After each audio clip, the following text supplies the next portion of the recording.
बुला ले बाबा शिरडी धाम, बुला ले बाबा शिरडी धाम। काहे हुई ना कृपा अब तक, काहे हुई ना कृपा अब तक हम पे साईं राम।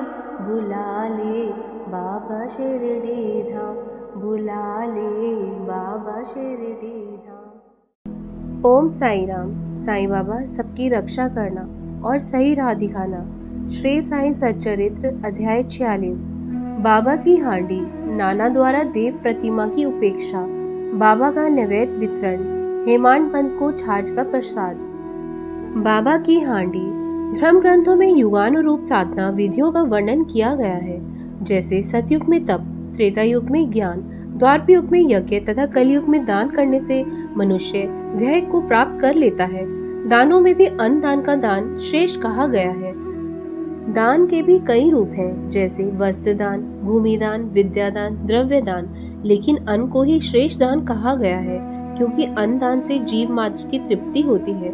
यदि प्राणी को अन्न न मिले तो वह व्याकुल हो जाता है। तैत्तिरीयोपनिषद में अन्न को ब्रह्मा की संज्ञा दी गई है। अन्न से ही जीव उत्पन्न होता है और उसी में वह विलीन हो जाता है। अन्नदान में विचारणी कुछ भी नहीं है। दोपहर में यदि अतिथि घर आए तो उसे भोजन कराना गृहस्थ का कर्तव्य होता है। हीनांग का भोजन कराना तो सर्वाधिक महत्व का है। श्री साईं बाबा भी स्वयं भोजन तैयार करके उसका वितरण किया करते थे। वे स्वयं अल्पाहारी थे, लेकिन जब उनकी इच्छा भक्तों को भोजन कराने की होती थी तब वे सारी व्यवस्था स्वयं ही किया करते थे। मस्जिद के आंगन में एक भट्टी बनाकर अग्नि प्रज्वलित कर वे हांडी में तोल माप करके जल भर देते थे। उनके पास छोटी व बड़ी दो तरह की हांडियां थी।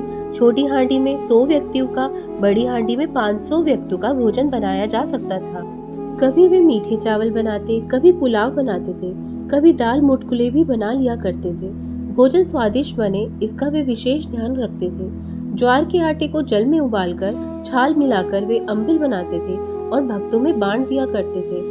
भोजन को जांचने पर रखने के लिए वे कफनी की बाहें ऊपर करके उबलती हांडी में हाथ डालकर चारों ओर से मिलाते थे। लेकिन आश्चर्य कि उनके हाथ पर जलने का कोई निशान नहीं होता था, न चेहरे पर कोई पीड़ा के भाव झलकते थे।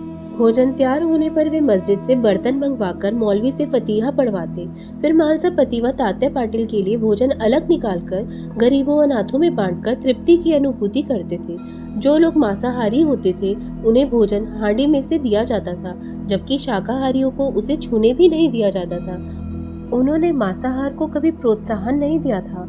यह एक प्राचीन सिद्धांत है कि गुरु द्वारा वितरित प्रसाद के प्रति शिष्य शंका करे तो उसका पतन हो जाता है।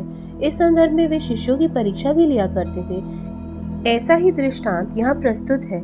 एक बार एकादशी के दिन उन्होंने दादा केलकर को कुछ रुपए देकर थोड़ा मांस खरीद लाने को कहा, लेकिन दादा तो कर्मकांडी थे। फिर भी उनका विचार था कि गुरु को प्रसन्न करने के लिए उनकी आज्ञा शिरोधार्य करना ही पर्याप्त है। यही गुरु दक्षिणा है। दादा केलकर ने तुरंत कपड़े पहने और थैला उठाकर बाजार जाने के लिए तैयार हो गए। लेकिन तभी बाबा ने उनसे कहा कि तुम रहने दो, मैं किसी और से मंगवा लूंगा, या तुम ही किसी और से मंगवा दो। तब दादा ने अपने नौकर पांडु को भेज दिया। लेकिन जब दादा का नौकर मांस लेने जाने लगा तो बाबा ने कार्यक्रम स्थगित करते हुए उसे मांस लाने से मना कर दिया। इसी तरह एक बार बाबा ने दादा से कहा कि जरा देखो तो नमकीन पुलाव कैसा बना है। तब दादा ने देखकर वैसे ही कह दिया कि हाँ ठीक बना है। तब बाबा बोले कि देखकर नहीं चखकर बताओ। फिर बाबा ने हांडी का ढक्कन हटाकर दादा से कहा कि इसमें से थोड़ा निकालकर चखकर देखो। दादा कर्मकांडी थे, ये बताया ही जा चुका है। वास्तव में बाबा भी वर्जित भोजन के लिए आग्रह करके अपयश नहीं देना चाहते थे, इसलिए उन्होंने दादा केलकर से अधिक आग्रह भी नहीं किया। बाबा का ये हांडी कार्यक्रम 1910 तक चला, फिर स्थगित कर दिया गया। कारण कि दासगणों के कीर्तन कार्यक्रम से बाबा का यश काफी फैल चुका था और काफी भक्तगण बाबा के पास आने लगे थे। वे जो भेंट लाते थे वही इतना अधिक हो जाता था कि हांडी कार्यक्रम की आवश्यकता ही नहीं रह गई थी। फकीरों भिखारियों में बांट देने के बाद भी काफी बच जाता था। नाना द्वारा देव प्रतिमा की उपेक्षा। बाबा की जाति के बारे में यथार्थता कोई भी कुछ भी नहीं जानता था। कल्पना से ही लोग उन्हें ब्राह्मण या यवन कहते थे। वास्तव में देखा जाए तो संत या ईश्वर की कोई जाति होती भी नहीं है। वे मस्जिद में रहकर भी धुनी व तुलसी वृंदावन लगाते थे। शंख घंटे बजने लगते थे।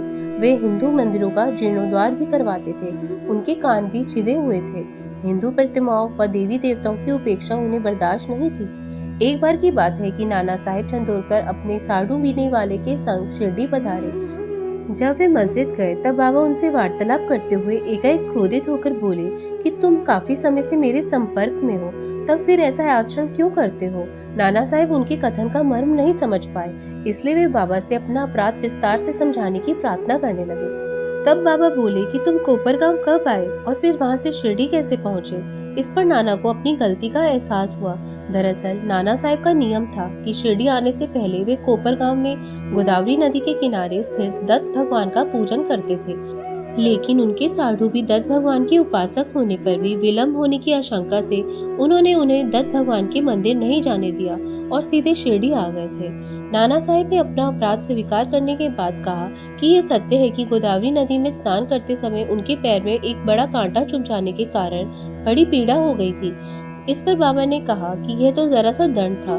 फिर उन्होंने नाना को सावधान किया कि भविष्य में कभी वे ऐसा आचरण न किया करें। बाबा का नैवेद्य वितरण। आरती समाप्ति पर जब भक्तगण बाबा से आशीर्वाद व उदी ग्रहण कर अपने अपने घर चले जाते, तब बाबा पर्दे के भीतर जाकर निम्बर के सहारे पीठ टिकाकर भोजन के लिए आसन ग्रहण किया करते थे।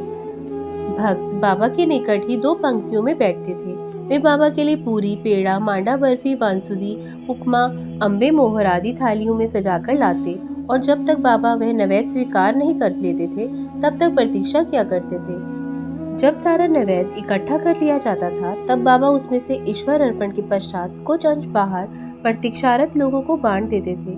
फिर शेष नैवेद्य भीतर बैठे भक्तगण ग्रहण करते थे।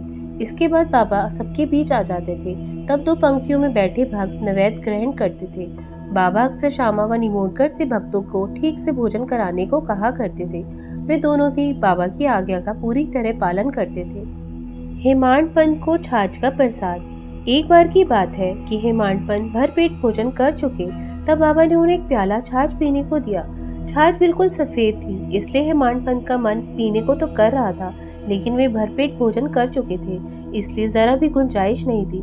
फिर भी उन्होंने एक घूंट पी ली। इस पर बाबा ने कहा कि सारी पी जाओ, ऐसा अवसर फिर कभी नहीं आएगा। तब बाबा की आज्ञा से उन्होंने सारी छाछ पी ली। वास्तव में बाबा ने उन्हें स्वयं के महासमाधि लेने के बारे में संकेत किया था। कुछ ही दिनों बाद बाबा ने महासमाधि ले ली थी। ओम साई नमो नमः। ओम साई राम, ओम साई राम। आशा है आपको ये अध्याय समझ में आया होगा। कोई गलती हुई हो तो क्षमा करिए। अब हम कल अध्याय 47 का अध्ययन करेंगे। तब तक साई स्मरण करते रहिए और अच्छे कार्य करिए। ओम साई राम, ओम साई राम। अगर आपको साई तेरे नाम चैनल पसंद आ रहा हो तो सब्सक्राइब जरूर करिएगा। ओम साई राम।